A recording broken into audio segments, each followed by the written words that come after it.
GAME-O-HOLIC here.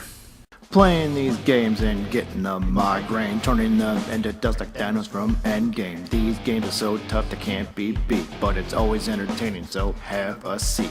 Screaming and yelling and flipping the bird. He's a game-o-holic, haven't you heard? He's got a controller in his hand, trying to get you to understand that these games cannot be beat. So sit back, relax, and grab a can of beer to drink with a friend while he yells at his screen. These games, they never end. The game-o-holic is really mean to these bad games. Watch your screen to see what I mean. Fuck you, Johnny. Go fuck yourself. Oh, man. Well, I guess it's that time again to do another one of these fucking top 10 challenges. Considering last month we tried to do a tribute video and the games ended up sucking, well, it is what it fucking is. Like your ass laying on the beach waiting for the fucking sun to go blow your fucking eyes through your fucking asshole. But today, we're here to do a special, a very unique top 10 that nobody would have expected this channel to eventually do. And much like, you know, Sai answering top 10 challenges, I'm still kind of waiting on that top 10 Sega Genesis box art game for you, Sai. So you got some work to do. Anyway, if you watched the ending of the last video as said before, then you'll know today we're going to look at the GAME-O-HOLIC'S top 10 most rented video games. Now keep in mind, this top 10 is my personal top 10. It's unique to me. I'm just trying to say what was the top 10 video games that I rented back in the day. So hit that like, subscribe, comment, go fuck yourself button, whatever you can find, and do it. And here we go. The top 10 most rented video games.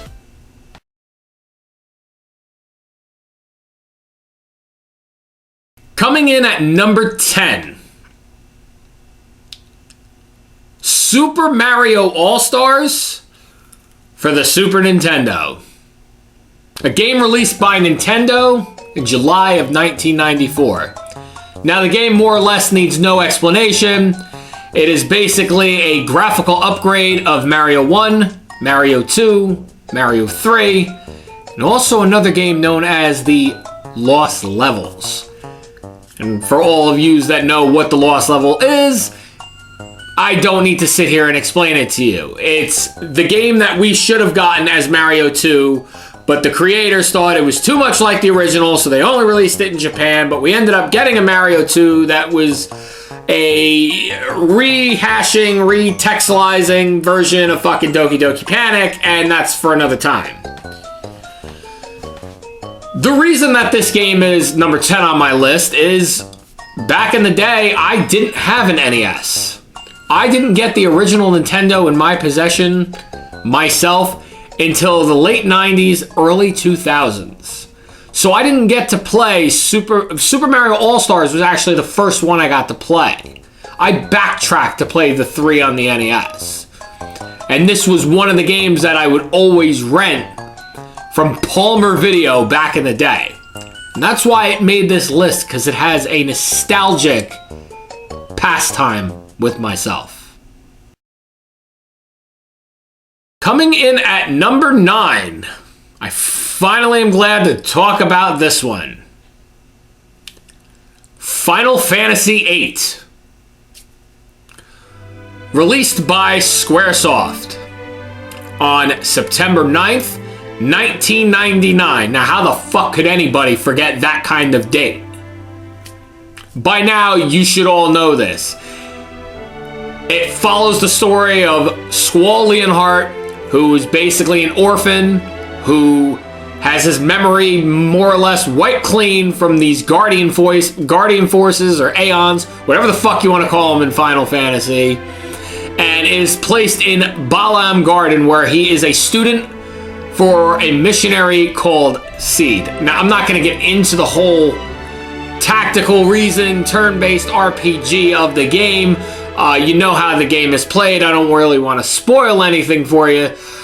But the reason this game makes my list is when I used to rent games from Blockbuster Video, it was the very first Japanese RPG game that I ever played from start to finish. It was the one game in the Final Fantasy series, all the way as late as 8, that got me to go back and play games 1 through 7, 9 through 15, and all the games in between.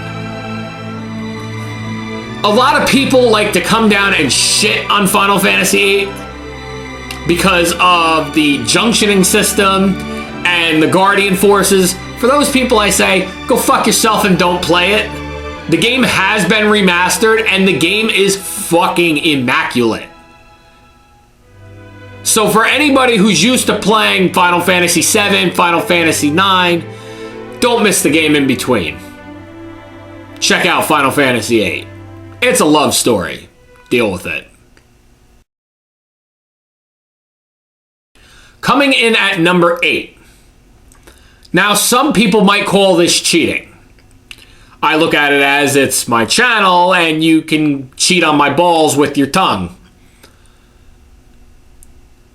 Because it is technically was not released at a rental store, but you can get it from your cable company. And I'm proud to talk about this now, at least on my channel.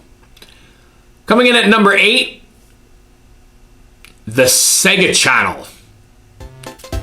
For those of you that don't know, mainly in the United States territory, the Sega Channel was an adapter with a cable adapter that you hooked up to online to your Sega Genesis Model 1 or Model 2. And basically what you could do is you could go on there and you could play the latest and greatest Sega Genesis games.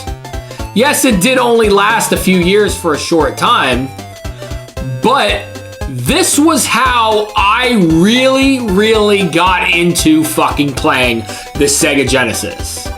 This is one of the reasons why, even now as a collector, I'm still hunting for Genesis games. Whether they're released legit or repro cartridges. This Sega Channel adapter is what got me so fascinated with the Genesis. And if it weren't for the Sega Channel, I wouldn't have played games like Garfield Caught in the Act or a game like The Immortal, which I'm aware is on the NES as well, but I didn't play it until the Genesis. But this is also how I played great games like Sonic 3, Earthworm Jim, and so on. So that's why it's on this list, because I technically rented it from my cable company back in the day and was introduced to 30 games that should be on this list. Coming in at number 7. I'm sure some people are going to be happy about this. Some people might not be, but suck a bag of salted shit. Paper Mario for the N64. Released by Nintendo and Intelligent Systems in February of 2001. Now, for all of you that have played turn-based RPG games or just wanted to be, it's hard to say. Paper Mario is more or less baby's first RPG. But it's done in such a unique way with the badges, the power-up system, the different friends that you meet along the way. It is a really unique style take on an RPG. Not to mention that we had a game before this that I'm going to get to soon, and games after it, such as Mario and Luigi Superstar Saga, that entire series. So it's not, Paper Mario is not just where it stopped at. This was a game I always rented at Blockbuster Video because who didn't want to play a Mario RPG game? I mean, I have so many hours, so many maxed out stats in this game, it's not even fucking funny. And there were times where I would rent the game for 7 days and I'd keep it another 7 days just so I could max out playing the game. Until I eventually bought a reproduction copy, which I'm still not happy with because I want a legit fucking copy. But when the market comes down, I think I'll invest in it. I already own it on the Wii Virtual Console, but that's not the same. Coming in at number 6. This one might come as a shock to some people. Shakan the Forever Man on Sega Genesis. Released in December of 1992 by Extended Play and Sega. The game follows the tale of Shakan, a warrior who is so confident in his swordsmanship that he declares even death cannot best him in battle. Death appears and challenges Shakan. If Shakan can defeat him, he will be granted eternal life. However, if Death wins, he will become Death's eternal servant. Now what happens is, long story short, this battle rages on, and Shakan eventually defeats Death, but has Shakan do his bidding for him, even though that he won. Death is an asshole. But the reason this game is on the list is, holy fucking shit, this has got to be one of the most complicatedly fun games that I rented back in the video store all them years ago. Shakan the Forever Man was one of those games that I would always rent in the video store back in the fucking day. Even though it was so complicated and disgustingly hard, I loved playing it because of its difficulty level. That's why I always tried to rent it, because I always tried to best myself, one-up myself. Like some people I know, but that's besides the point. But that's why I would always rent this game. It was so uniquely difficult, but it was so much fun to put all those excessive hours into to try and beat that game. I would fucking die for a remake of this game. Coming in at number 5. This is an unexpected one. By Konami. Tiny Toon Adventures. Buster Breaks Loose. Now, I know a lot of you are saying, why would Buster Breaks Loose, why would a Tiny Toons game be on this list? Well, I'm going to tell you if you shut your fucking mouth and concentrate on watching the video and not watching other YouTube channels where they talk about tacos and tits, so calm down. Basically, Tiny Toon Adventures Buster Breaks Loose goes a little something like this. You're playing as Buster Bunny running through a college, a fucking desert, wherever the hell it is. And you're trying to help out your friends. In between helping your friends in the desert, in the school, in space, in a haunted house, whatever, you play these little mini games. Now, fuck these little mini games. That's not really anything to concentrate on, but you got to play this awesome story mode with this game, where you had to collect power-ups, carrot power-ups, to go faster, to have unlimited speed, to have unlimited life. Now, to me, a fucking 6-year-old GAME-O-HOLIC absolutely loved this game as a kid. And even now, today, going back to playing it, it is, to me, one of Konami's best licensed games. I mean, I own a physical copy, and I love to just pop this game in every once in a while and say, hey, fuck it, I'm ready to kill 35 minutes and beat this game. It holds a place in my heart, even for a kiddie game. Coming in at number 4. This was a game everybody played when they were eating their pizza, because they got a demo of it. Tony Hawk Pro Skater. Released by Neversoft and Activision in 1999. Now, there's not much I can say or show about this game without having a bunch of copyright strikes thrown on me because of the fucking licensed music. But there's music by Goldfinger in here. There's music by a whole bunch of fucking bands that I'm sure you grew up with in the 90s. Now, for somebody who grew up with skateboarding games like Skate or Die, or like Kelly Palmer's fucking skateboarding or snowboarding or sexboarding, whatever the fuck you want to call it, and Simpsons skateboarding, I hate to fucking throw that in there, Tony Hawk was a very uniquely balanced game. And even now, to this day in 2023, there has not really been a skateboarding game that has come remotely close to the fun value I have gotten from Tony Hawk. Yes, we did have games from the Skate series that were pretty good, but to me, they don't give me that same feeling I get playing Tony Hawk. And it's on this list because, I mean, hey, where else am I gonna fucking find a spot to talk about Tony Hawk, and where I used to rent the video game all the damn time just to try to beat 100,000 points on the fucking warehouse. Coming in at number 3. Released in September of 1994, Super Punch-Out!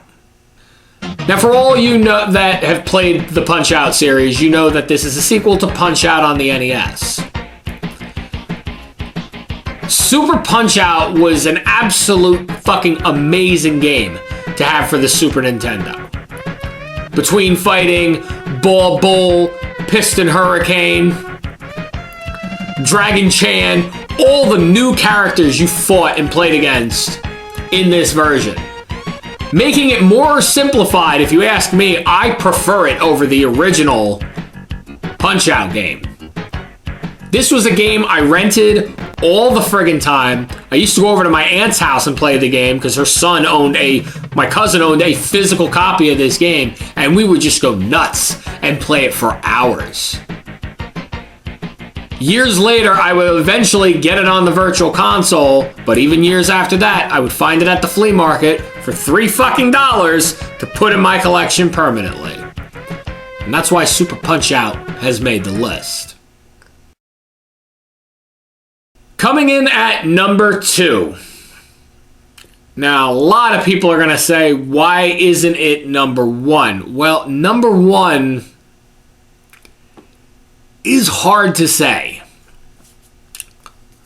But coming in at number 2, Super Mario RPG Legend of the 7 Stars. Do I have your attention now? Released in May of 1996 by Nintendo and Squaresoft. Released very late in the Super Nintendo's lifespan. This game, need I say anything more, you play as Mario, you're collecting the 7 stars, and it's an RPG game. And you join up with the likes of Princess Peach, even Bowser joins your party. But let's not forget the unique characters like Geno and Mallow. Now, where I went back before and I said that Paper Mario was baby's first RPG, I could have technically said Super Mario RPG Legend of the 7 Stars. But around that time, you had other games on the Super Nintendo with turn-based battling, like Final Fantasy, Chrono Trigger, and so on. But this was a game that I played over at a friend's house and just could not get past the graphics, the backgrounds, and the uniqueness that this game had to offer. To this day, I still pull out this game and like to beat it from start to finish. I'm still learning stuff in Super Mario RPG from start to finish, even now. I just more recently maxed out at level 30, due to finding different ways to cheat the game, but that's besides the point. But I like playing the ROM hacks that people have released on Super Mario RPG, and to me that keeps the game super fresh and super intuitive for how I enjoy it, how I like to play it. Some people don't like to play hacks, they just like to play vanilla game, and that's fine. But I prefer playing this game in which any way possible,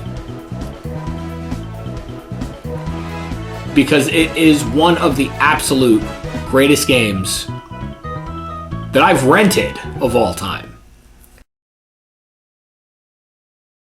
And coming in at number 1, released on the Game-O-Holics' physical birthday in 1994, released by Sega, Sonic and Knuckles. For those of you that don't know, back when the channel first started, I talked about this game with Sai. Not as much as I should have, but I'm going to talk a little bit more about it now. Sonic and Knuckles was more or less Sonic the Hedgehog 4, or if you want to call it, Sonic the Hedgehog 3 Part 2. Whatever fucking makes you sleep at night. You have your choice of picking Sonic or Knuckles within this game, and you run through Mushroom Hill Zone to start. Then you run through the desert, Metropolis, the Sky Zone, everything. Holy fucking shit. A young Game-O-Holic enjoyed playing the shit out of this game so fucking bad. Renting it as a kid. Going over friends' houses to play it. I fell in love with Sonic the Hedgehog with this game. I do realize that there is another Sonic game that came out around the same time as Sonic and Knuckles that I am trying to defer myself to not mention right now, but maybe that will be the game we talk about at a different time. But Sonic and Knuckles itself was one of the most rented games of my childhood. As soon as I first laid eyes on that game and did the Chaos Emerald rings, did that fucking mini game to try to get the Chaos Emeralds, I was hooked. I was absolutely fucking hooked at that point. At that point in time, back in 1994, I stopped whatever the fuck I was doing and I told my parents, get your ass to Toys R Us KB Kitty City or Shitty Kitty, whatever the fuck you want to call it, and I said, get me Sonic and Knuckles. And that is why I believe Sonic and Knuckles is the most greatest rented video game of my pastime. Well, I want to thank you guys for tuning in to another one of these top 10 videos. I'm sure another one will be in the works soon. But now, what do we do? It's the end of the month. It starts getting warmer outside. Kids are running around, throwing tennis balls at each other. People are cooking hot dogs on the grill, possibly stuffing a piece of sausage up in fucking Grandma Mildred's ass. Because it's summertime. Yeah, it's summertime. It's getting hot. And that means it's about to get hot on the Game-O-Holic channel. Because next month, it's June. And you know what that means? It's time for the summer of Sega.